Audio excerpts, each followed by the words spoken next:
I'm Nick from Bridge City Sessions. We've got a guest, Land of Wolves from Seattle, Washington. Go ahead and introduce yourself, guys. All right, I'm Brian, and I play guitar and sing. What's up? I'm Cody Black. I play drums. My name is Joel. I'm lead backup vocals, and I jump around on stage. Yep. Right on, right on. So you don't actually play anything in the band? No. No? All right. I was expecting... He was the merch girl. So there's no... He moved his way up. So there's no bass player? So the two other guys, John Schwartz plays bass, and then Wade Brandt plays guitar, and he's in good touch with me as well. Oh, okay. Gotcha. So we're just missing a couple guys. Exactly. Cool. So what have you guys been up to? Anything fun with the band since lockdown, or? Well, we're getting a little bit of practice in. Cody and I have been working on writing some songs because we've been pretty much isolated with our families, so we've been able to sneak in a little bit of practice. Right on.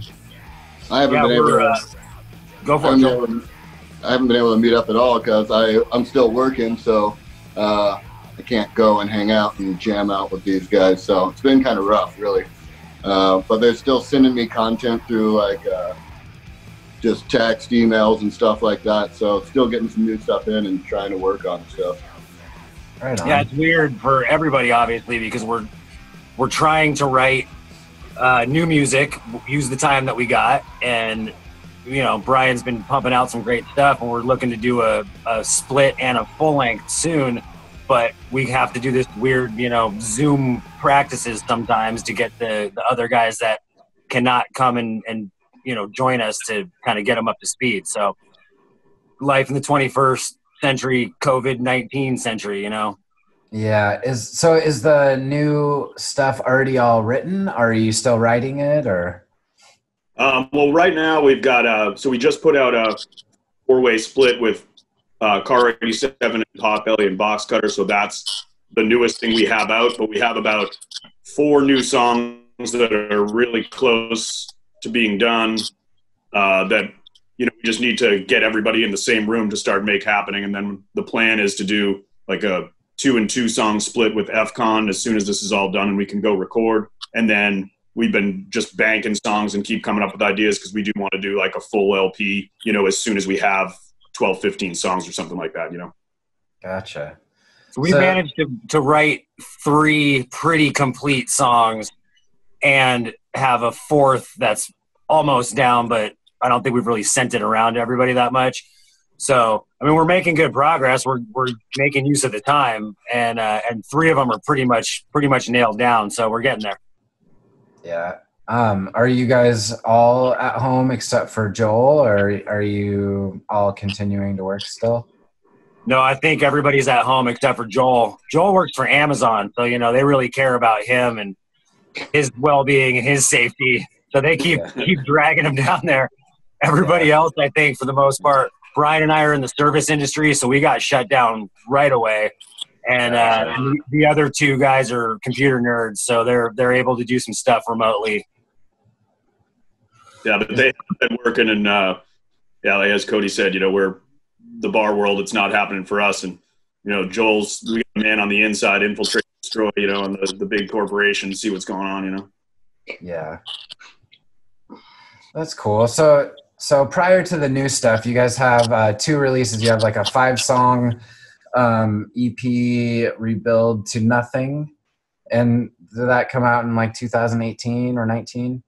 Yeah, a couple of years ago now, and that was when we kind of restructured the band. In the beginning, one of my childhood friends from Massachusetts and I started writing songs together, and then we had Jason Frost playing drums for the first record, and our buddy Nate playing bass, and Jason moved to California, and then Cody came in the fold very quickly after we put out the first 7-inch, which was 7 songs that we recorded with H. Murder from Capitalist Casualties, and then we just John, the bass player I also grew up with in Massachusetts, he joined, and then Wade was in good touch with me, and then Joel's always been around in this band, so it made perfect sense to have him join and start contributing to vocals and all that. So right before we recorded Rebuild to Nothing, we had the whole new lineup and then bashed that out, and now we're keeping it moving. Awesome. So you put out that Rebuild to Nothing, and then your first one that came out is with the other members, and that was the 7-song self-titled release. And exactly, yeah. Okay, gotcha. And we still play a lot of those songs live. And those are absolutely killer songs. And in honor of our past members, past brothers, like that's really important to us, that we kind of keep carrying the torch and play those songs that they worked on, because they're fucking awesome, and just because it kind of continues the memory of them, like they never left, in a way. So gotcha. Yeah, so, all close friends still, Yeah, well, that's awesome. I mean, it's always good to be able to be friends with past members, even though, sometimes it's people leave on good terms and bad terms, and, it's cool to be able to I think it's friends. pretty much all good terms in a way, as Brian will allude to more if he wants to. There was some gnarly life shit going on that kind of made that all happen too, but yeah, it's still good terms. We support them. We love them, Yeah. I think a big part of this band is we talk a lot about like how real life affects us and what we go through in real life and stuff like that. So, I mean, people got issues, shit happens. And so people had to move on, and like we stay in touch and we try and support them, but life's not always pretty. So there's some rough stuff. So we just try and keep a positive attitude as we can, but we also want to acknowledge like the rough shit that's happened. And so some shit happened to our homies and the bandmates, and things change, but we keep going. So is that kind of like the overall message in the band is kind of relating to, real life, and, like in your songs, is that kind of what you guys would describe as, because you guys are like a hardcore punk band, and, a lot of your songs are more based on real life. Yeah, it's definitely, I love a lot of punk rock and a lot of music that, has that full PMA and all that, but that's just not where, I wish that I could always have that and exude that constantly, but that's not who I am and the things that I've gone through in life and the things that a lot of us have gone through in life. This band is more based off of like trauma and misery and hate and all those things, which is a force for us to actually get out and make ourselves feel better when we're done playing a set. It's kind of cathartic in that way. But, the original guitar player, Pete, had a pretty serious addiction problem and made it through rehab. He's back in Massachusetts. He's been sober for quite a few years now and still a super close friend. Nate, our original bass player, went through a lot of stuff and moved and is doing a lot better now too. So it's like we've all kind of contributed to the content of this band over the years with the struggles that we've gone through and that we've seen around us. It's not necessarily a political band. It's more of like a social unrest, so to speak, Gotcha. Cathartic is absolutely right. I mean, we, Joel, Brian and I got small children at home. Schwartz, our bass player, has a kid. We all work hard. We all play hard. And after a long week, when we get together, there's a lot of baggage that we need to unload. And practices have been known to be pretty furious in that it's a therapy session as well as a writing session or whatever. And we try to kind of, that energy keeps up through practice as well as live shows, because we're just fucking banging demons out left and right. Because, if we didn't do that, we'd all have addiction problems and want to fucking strangle our significant others and our loved ones, So it's healthy for us. Yeah, life is rough. Yeah, I can definitely relate to that. And that's really awesome that you can use music the way that I feel it's intended to be, and to kind of use it as a form of therapy and an outlet, and really be able to use your voice in the band to, speak what you feel. So I like that about bands that can do that. Yeah, letting people know that getting frustrated with life is okay, and they're not the only ones that have these think about shitty things, and not everything's perfect, but we're all here for each other, and we can all come together around that and yell about it, fight about it, and rock out about it. Yeah. I think there's a lot of people in this world that have gone through a lot of horrific trauma and abuse that aren't comfortable talking about it.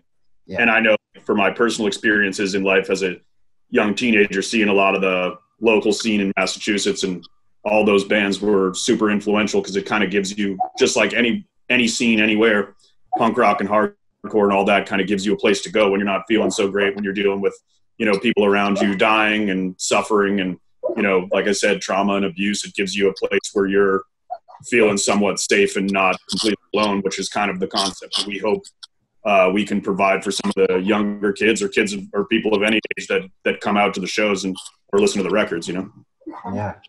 That's powerful stuff. So I was just curious. So you guys are all from Massachusetts, or are some of you from Seattle and some from Massachusetts, or? So the original guitar player and myself are from Massachusetts, and the current bass player I also grew up with. And then you guys, Wade's from Washington, and then go on, Phyllis. Yeah, I was born in Olympia and pretty much born and raised in Seattle. The ironic thing that has always been kind of special to me and kind of cool about meeting up with Brian and meeting up with these guys is I have a shit ton of family out on the East Coast. Long Island, New York, Boston, Cape Cod, Massachusetts. So I had a connection to the East Coast my whole life, whether it be just through visiting and going and spending summers out there. And I got a ton of friends out there and family, or through the music as well. One thing that drew me to Land of Wolves when I went to go audition for them was that there's a distinct East Coast hardcore vibe coming through, obviously, because Brian was from there and grew up cutting his teeth over there as well with all those guys. So it was kind of ironic, and it was kind of just meant to be that even though I grew up over here, I spent a ton of time over on the East Coast. And actually, like my grandparents and my mom right now live, 20 minutes away from where Brian's parents live out on the Cape. And so there's a ton of just weird crossover shit where, I was growing up here listening to music from the East Coast, and Brian was growing up in the East Coast and was like, fucking Nirvana, obviously, and some of this shit going on in Seattle. So in a stupid fucking way, it was kind of just meant to happen, Right on. So did you guys meet prior to moving to Seattle, or just he came to Seattle? No, yeah, Brian had been living in Seattle and playing in bands for 10 years, and our paths never crossed. We got introduced by a mutual friend, and after 20 minutes of hanging out and talking, we were like, whoa, like we sort of get each other. So, that's and then awesome. Joel, go for it, buddy. Like you've been around too. Yeah, I'm from Colorado Springs. My dad was in the Air Force, so we traveled around a lot, but he retired in Colorado. And so I grew up cooking out there, but then I cooked with our original bass player, Nate Hammond, and he flew out here and lived out here. And then I got bored, and so I moved out here too, and he introduced me to Brian, and they would always jam, and I would always hang out at this practice spot and talk shit, tell them how to make it better. They really listen. But that's how I met Brian, and then Cody came into the fold. And I just landed in Seattle, and Brian was my first friend out here. So I've been out here for 5 years now, 6 years. So just been rocking since then. So you've known them the whole time, but you just joined the band recently? Yeah. I was on the last split, screaming a little bit. Yeah. Okay. And cool. It's kind of was one of those things where he's always been a close friend of ours, and he's has arguably better attendance at practices than some of the guys playing instruments, and was helping sell merch and do things, and was a close friend. And it just seems like it makes a lot of sense to have him actually be really physically a part of the band. And as we write more stuff for this new full length in the split, he's going to have more of a role in vocals where we'll go back and forth, a la, Global Threat, things like that, have a kind of expand our sound a little bit with the ability to have more than one vocalist. Yeah. It's also cool too, because when you have a vocalist that doesn't sing, he can kind of get the crowd amped up and kind of just have that extra, freedom to hype up the crowd. So that's cool. Originally, Brian was the singer and didn't even play guitar, and then when we went through the restructuring, it just became apparent that we needed him to start playing guitar and to have us have the dual guitar threat, and so having Joel in the band, especially for live shows, really, exactly like you said, it opens it up. He doesn't play an instrument; he stomps around and sings his parts, and it's that presence that you can't get if you're tied down to trying to play an instrument. So between the two of them, it's cool. We have the two dual vocal stuff, but Brian's also really filling out the band by playing guitar with Wade, who's the second guitar player. So it's really filled the sound out a lot, and you can definitely hear the difference a little bit from the first just Land of Wolves self-titled 7-inch to the Rebuild to Nothing into the split that we just did and going forward. It's a much thicker, layered, just heavier, ass-kicking fucking sound. So it's rad. I love it. That's the idea. When you're a band, you want to keep evolving and getting better and better and doing different things. So, it's been awesome. And, Nick, Wade, he's a shredder. So it's a great guy to have in the fold, who's also a close friend for a long, long time. Yeah, so I noticed you play bass and good touch, but you play guitar in this band. So are you normally a guitar player, or? I've, over the years, I started playing shows, I'm in my late 30s, and I started playing shows when I was 11, 12 years old, and I've kind of toggled between bass and guitar depending on the band, and then I've even played some drums in some kind of more oi-ish rock bands over the years too. Huh. It's not as pretty as you'd like it to be, but the barroom Chauncey's ruled. There you go. Yeah. Brian's like the dude that everybody wishes that he could be, but secretly wants to punch, because the motherfucker can literally pick up any instrument and play it, at least serviceable. I've been a drummer since I was 2-3 years old. My mom's a drummer. My dad's a bass player. I grew up in it, and I can't play a fucking lick of anything except for the kazoo and the drums. And believe me, I wish I could, hack it out and play some guitar in a shitty side project, but I just can't. So fucking damn it, Brian. We're doing what we can with it, That's cool. So you were talking about how you worked with what's his H.M. Murder or H. Murder from H. Murder Geraldo from Capitalist Casualties. How did that happen?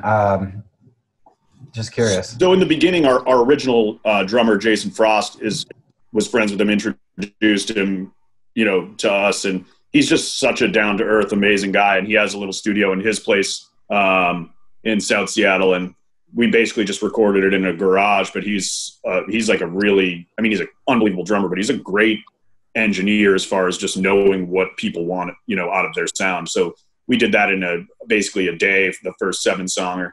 And he's a great guy. He's got a band, Savage, that's going now. He's still killing it. Awesome. So he produced it and recorded it. Did you guys give the mixing and mastering to somebody else, or? He did all that, and we did send it out to master, but off the top of my head, I don't remember where. Gotcha. Did he work with you guys since then, or did you just go to a whole new studio? No, we're still friends, but then Rebuild to Nothing, Cody's good friend at the Kill Room in Georgetown recorded that. Ben Jenkins. Yeah. Gotcha. Yeah, good dude. Killer recording studio. We did we did Rebuild to Nothing with him. Since that, he's become all big time, and it costs a shit ton of money to get in with him. So we ended up doing the split, the 3 songs for the split, at the same studio at the Kill Room in Georgetown. But we had Jeffrey McNulty from Blood Hag fame, and he's in a bunch of other bands. Mm-hmm. He's kind of like the Ben Jenkins light, where he was like, yeah, I'll totally take this on because I dig your stuff, and I'll do it for a lot cheaper. And he's also a great guy. Oh. Great dude. Absolutely. I mean, I'm completely kidding about the Ben Jenkins light. Both great dudes, both very talented. And, you can hear the difference. The Rebuild to Nothing, we spent a lot more time on the split. We were kind of under the gun, trying to write songs, record songs, send it out to master. Dalton Brand from Waveburner Mastering out in Ohio mastered both of those last two records, and we did not have a lot of time on that. So Jeff did a fantastic job in the short amount of time that we had, but I mean both of them sound fucking killer, man. So yeah. I'm super proud of those new songs on the split. I think we were definitely under a timeline situation, but we wrote some good songs together. Awesome. So it's a real small world. I noticed Potbelly. They're a band that I've known from way back in the day. And I know Jason. And I used to play in a band, and they played with Potbelly. And I've just known them for a really long time. So, I just noticed that on that split they were on there. And then Box Cutter. How do you know those guys? Well, known Glenn from Anti-Culture and different things over the years, and then their original vocalist Robbie was a friend. And then my old band played with Potbelly all the time too, so I've known Jason for a long time. And they're just all great guys. We don't actually really personally know the Car 87 guys, but they're friends with Box Cutter and Potbelly, so it was really cool to have them involved. They're a great band too. Gotcha. Was that put out on a label, or is that just a DIY? Yeah, there's a couple of labels involved out of Bellingham. I believe it's N7E, Next 7 Exits, which was Robbie Cleary, rest in peace. We love you, brother. It was his record label from Bellingham. And Glenn from Box Cutter, PNW, has a production company or whatever he wants to call it, called Skinner's Picks. Yeah, Skinner's Picks Presents. And so he puts on a bunch of shows and does. I think this is kind of his vision was doing multiple of these, and this was one of many splits that he wants to do eventually. So yeah, those guys. Gotcha. That's cool. So with everybody being in lockdown, what's next for the band? Do you guys have any plans or live streams or anything fun while in quarantine? I think since we all can't be together at this point just because of the way everything's shaken out, we're just going to keep just pounding out writing and just try to write as many possible songs and kind of correspond via the video thing and just get as tight as we can on it until we can actually get in a room. And as soon as we get in a room, we're going to fly through getting these done and then get to a studio immediately and make things happen. So right now it's just kind of making sure that we're all doing okay and checking in with our friends in the band and outside of it. And then hopefully get that split out and get a full length and keep moving, Gotcha. Yeah, definitely the split with FCON is kind of the next one up as soon as we can all do that. And the plan is hopefully to just both of our bands go in together and record at the same place and within a couple of days and just kind of make it as neat and tidy as possible. Then we're going to do that full length eventually, but we got plenty more to do before that. Till then, we've been, obviously the writing and all that, but the support that we've gotten on our online store through Bandcamp with our merch has been overwhelmingly amazing. We've got hoodies and shirts and records, obviously, and couple different shirts, and people have really been supporting us and snagging that stuff. So we've been working hard on that, and weekly sending loads of things across the country and internationally as well, which is it's been fucking cool. It's more than we expected. Today we just sent a new sticker design out that my buddy from Albuquerque, Marty Williams from 71 Tattoo, did for us.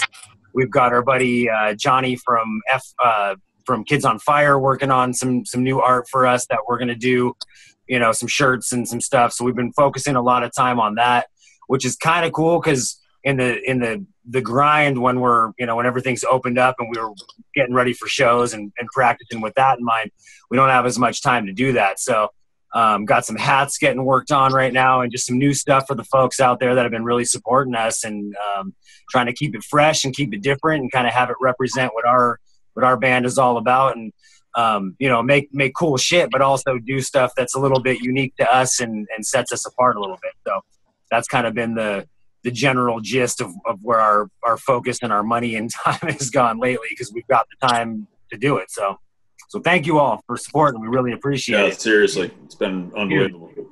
That is so awesome. I noticed, like, right as the epidemic started, a lot of people were just like, out of their jobs, canceled their tours, and just everybody was just completely fucked. And we canceled a few shows. We didn't have tours, but we had shows aplenty, and all of those went down the tubes, obviously.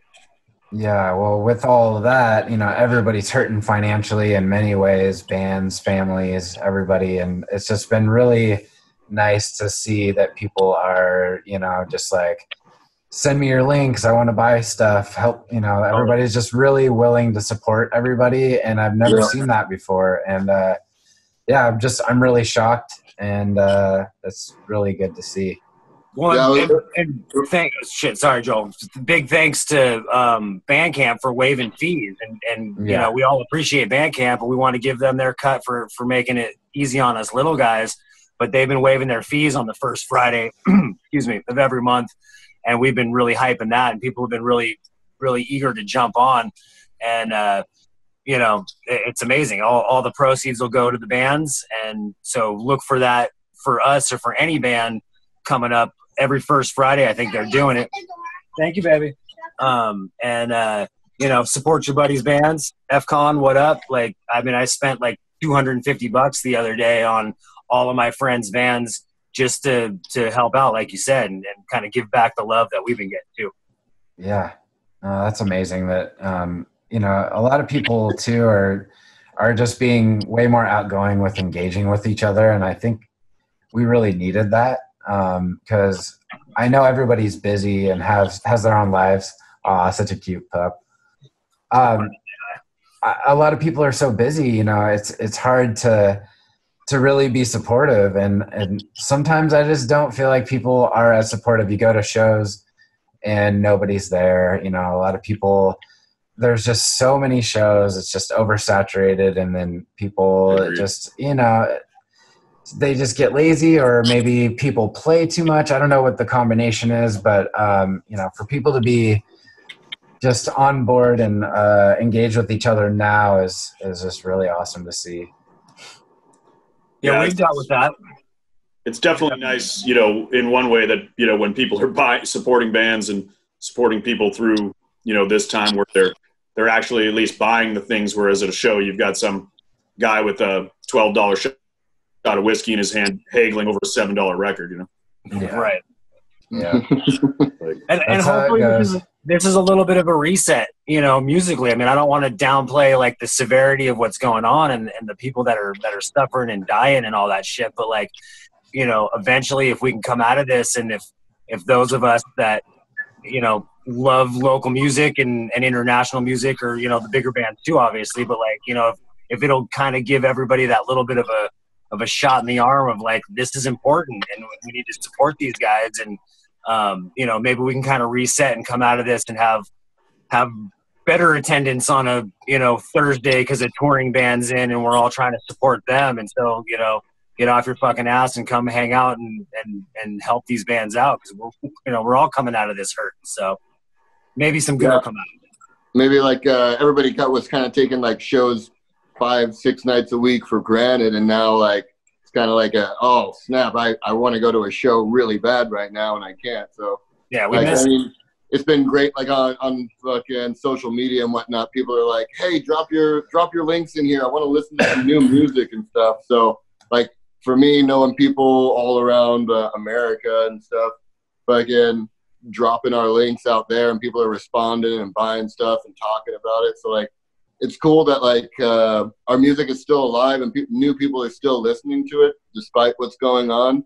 And I think, once we're able to get back at least to closer to normal and play some actually live shows, I think everybody's going to be very appreciative and come out and really, really at least stay and listen to the music and hang out and really be there for it. Not just my homie's here playing, I'm just going to sit at the bar and drink. I think it's going to refresh the scene a bit, maybe.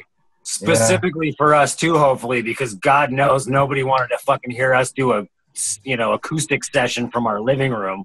So it's been since February 1st. I don't even want to hear that at all. No, right? None of us do. I don't even want to hear you playing a song on your acoustic when we're trying to learn something at practice, right? So No. it's been since February 1st since we played, and we definitely juggled that oversaturation, like how much is too much, how much is the right amount. Obviously, we'll take the more prestigious, high profile shows to just try to help ourselves out, but we also played a lot just with local bands, and so that's maybe our favorite stuff, the Kraken, man. Yeah, right. Thank God for the Kraken. Hopefully that place survives and we can get back there, and there'll be people that are itching to come see us because they haven't seen us in a while, And we'll get down and do a session with you, Nick. Yeah, no, I'm looking forward to that. Since we've been talking, I told Doug about it right away, and I was like, Doug. Yeah, I was like, hey, Doug, this band hit us up, Land of Wolves. And he's like, oh, Land of Wolves, I know them. They're from, members of Good Touch. And, he kind of got me up to speed and got me all psyched about it because I hadn't, Cody was the main guy that hit me up in the band, and I didn't know anybody else in the band prior to Doug telling me. And I'm annoying. Yeah, I run our social medias. Yeah, he's the internet guy in the band. Fucking, it's media blitz, baby. It has to be done, man. Somebody's got to do it. Exactly. Work. I'm the social media guy for Bridge City Sessions, and it's a job. It's not just somebody wanting to be a nerd or anything. Like you gotta do it. So yeah, I think you just sold me some records, and that was awesome. I got them, and they're awesome. So thanks. What'd you get, Joel? Joel, what'd you get? I think I got the Yellow Stitches and something else. I was mostly stoked for the Yellow Stitches, but I love that being band. at home, not doing stuff, and seeing like, oh, new record, buy it. Nice. Anybody want this? Like swoop, swoop, swoop. Man, I'm still waiting on unemployment to come through. I'm like, I want to spend money, but I'm still like, just kind of, I got my screen press here. You can't really see it. It's over here in the background, right over there. But yeah, I'm in my print shop, and then the studio is on the other side of the wall here. So I'm here at Bridge City Sessions in quarantine, and anytime I get a shirt order, like 100% of that profit goes right back into rent because I'm not working right now. And so, yeah, I'm super anxious to get back to work and just work with bands. And, just all these bands that I'm doing interviews with are all bands that have done sessions, with you guys as the exception. You will be in soon, but we've been trying to work it out. We had a couple of different plans to get down and do a little run to see you guys play Portland, go up to Wenatchee and Yakima, and for whatever reason, it always got fucked up. But Brian's an alumni, so that sort of counts. Yeah. I've been in the building. It's so rad. What a space, man. Yeah, man. As soon as we are open, which I'm thinking if, I'll keep my fingers crossed. If everything goes good next month, we might be able to. But, we're going to have to take proper precautions and screenings and make sure everybody, to do whatever proper precautions that we possibly can. And I mean, we've even talked about just putting a camera on a tripod and just letting, a couple stationary cameras go, and then just not be in the room with the band, but I don't know. It's like it messes with the aesthetic of what you've already worked so hard for. Totally. So it's like anytime we try to think about cutting corners, we're like, we don't want to charge people to get less of a product. Yeah. Right. Well, our plan, we kind of want to get out and do we're finally probably ready where the kids can control themselves just enough that we can probably end up doing a tour when we're done with the next record. And we'll definitely, maybe even before the tour, come down to Portland and do a session with you and play a show, Yeah, we're huge fans of Bridge City Sessions. I mean, that's part of the reason why I kept fucking bombing you guys with emails was it wasn't going to work out to do it, come in and do a live session. So we wanted to be a part of it in any way we could. And, a lot of bands that we're friends with, a lot of bands that we've played with, and a lot of bands that we admire and kind of model ourselves after have come in and done sessions with you guys. And well, thank you so much for your support. Hey man, absolutely. We appreciate what you guys Keep are it doing. moving, brother. You know? Yeah, it's a cool kind of, you know, mellow look into the life of what these bands are doing. A lot of them are touring and stuff. And honestly, one of my favorite episodes, like we were talking about before we started this, Nick, was the FCON Antivision, you know, session. We had played with them the night before. They went down and all the icing and you know, all that fucking shenanigans that was going on. Like, that was endless entertainment for us. So good buddies, and it was really fun for us, you know, as fans of music, not just as friends of them as a band, to get to sit and watch and see some of the behind the scenes and watch them play. So we appreciate you guys. And Chico wants to say what's up to everybody. What's up, America? Chico dog. Did you get a chance to watch that video of me icing them before the session, or did you? I was gonna ask you. I was gonna ask you with COVID-19, what is your icing policy gonna be for that? Like, get a little grabbers and like lure a bottle in. But yeah, I did see you ice them, and that was hilarious. It was great. Yeah, well, so the lead singer of Tiger Hawk hit me up, and he told me, he's like, hey, if you ice them, I'll pay for it, blah, blah, blah. And so I'm like, well, of course. Like, the whole icing thing started with Burn, Burn, Burn. And, like, I think meeting Brett, he was getting iced. And I think even Kevin might have been outside getting iced, too. And they were both pounding 22s. And I had iced every member in Burn, Burn, Burn a couple of times, even Scott Ramen a couple times. But anybody involved with Burn, Burn, Burn, it was so fun. And they never iced me back, and I quit drinking before they could ice me back. So when the lead singer of Tiger Hawk hit me up, I was just like super pumped, and I had this all planned out, and it worked out perfectly. Yeah, I was pretty proud of that. I remember seeing a couple of them get iced, but the one of Brett was specifically amazing because he seriously seemed like he had no clue what was going on. And I just remember, like, you know, him walking up, and they were like, hey, can you go grab, like, one of you guys from Bridge City was like, can you get me like a cable or something? Oh, yeah.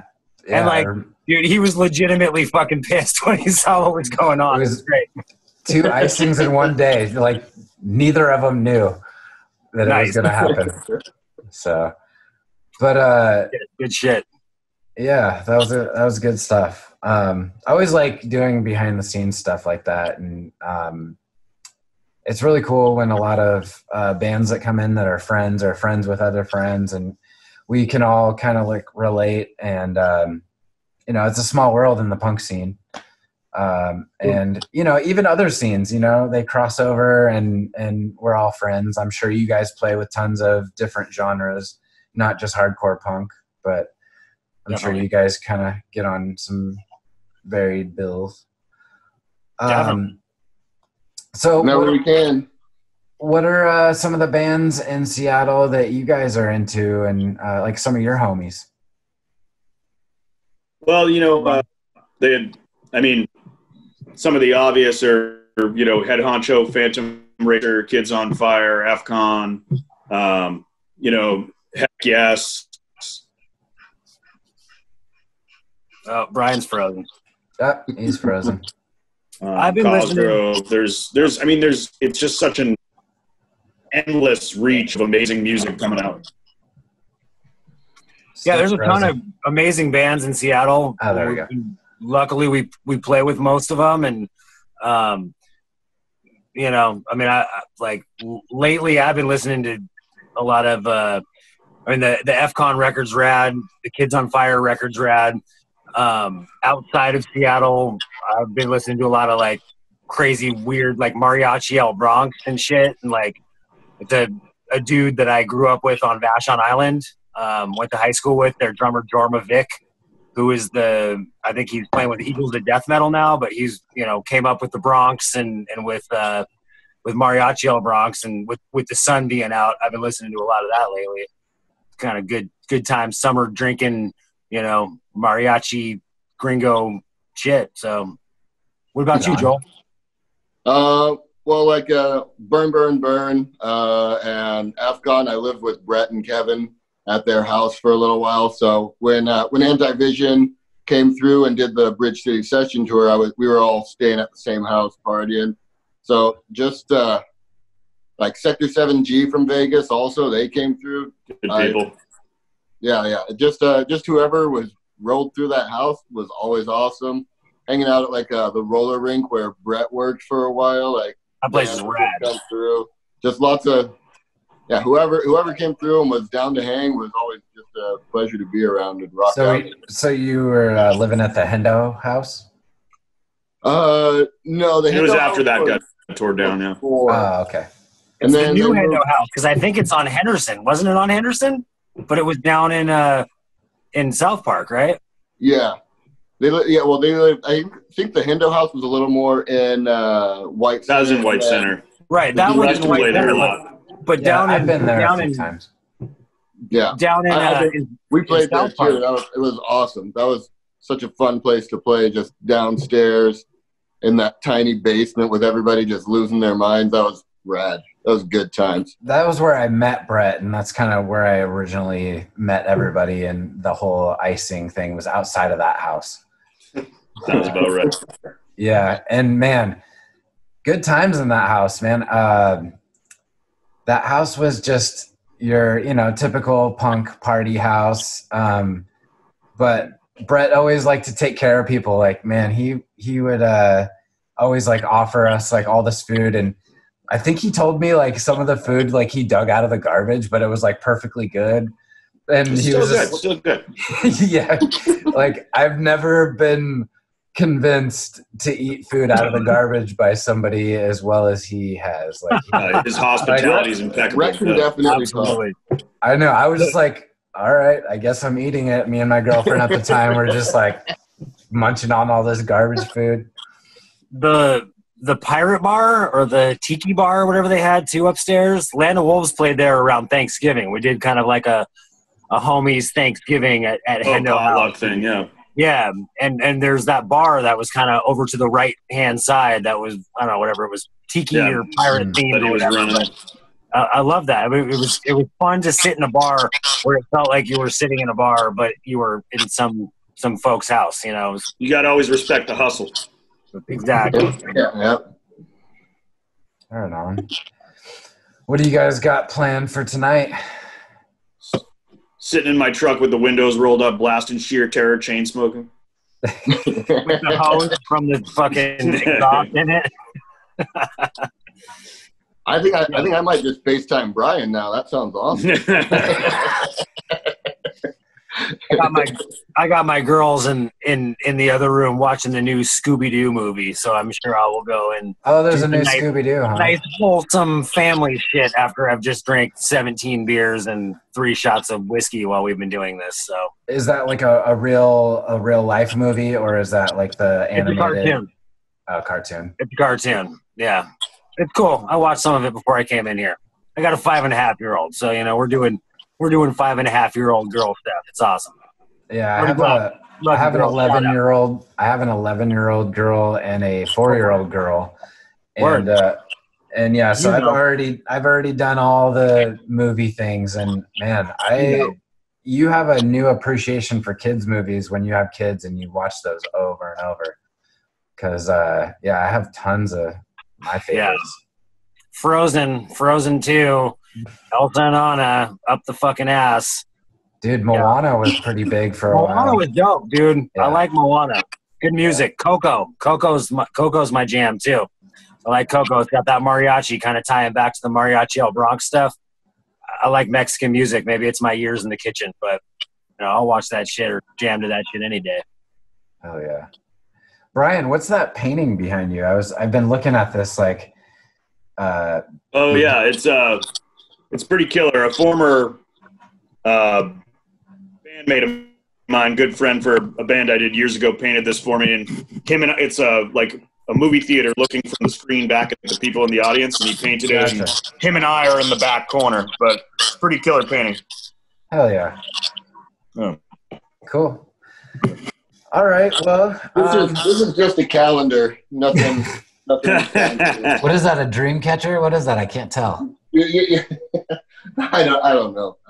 Joel's actually been working on hand weaving dream catchers for the merch table. I see you got some cool necklaces in the background, and you got like some kind of banner or something behind you, Cody. I don't know. Yeah, I'm in my bedroom, so that's like all my wife's earrings and shit. And then you probably can't see it, but we got the Jamie Lopez praying hands from whatever it was, like Circa skateboards or something. Gotcha. Around 2000 whatever, but yeah, that wood paneling, it's nice. The wood paneling thick, right? Yeah, it's like the one thing that we never painted over or did anything when we bought our house 8 years ago, because I mean, how can you not get down on some wood paneling? I've been thinking about putting some up here too. Oh yeah. Well, thank you guys so much for being a guest. And before we get off this conversation, I'll give you a chance to plug in whatever we can plug in for your merch and your music. I'm assuming probably Bandcamp. Yeah, so landofwolves.bandcamp.com is where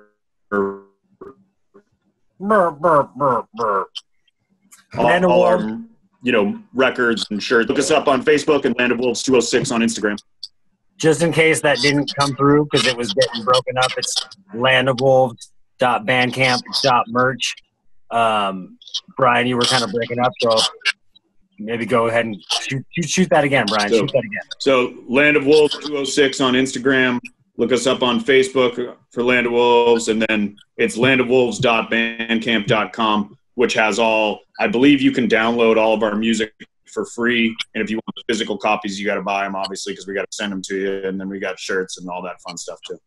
And really, the Land of Wolves Bandcamp, I'm sorry, the Land of Wolves Facebook, we'll pump out everything you need to see. If you're interested in what you've been seeing and you want to check us out on Facebook, and we're pretty diligent about keeping up to date on all of the new stuff. And like I said earlier, we got brand new stickers and some hats that just went off to press recently. We'll have in a couple of weeks. Thank you all so much for the support. We've got new shirts.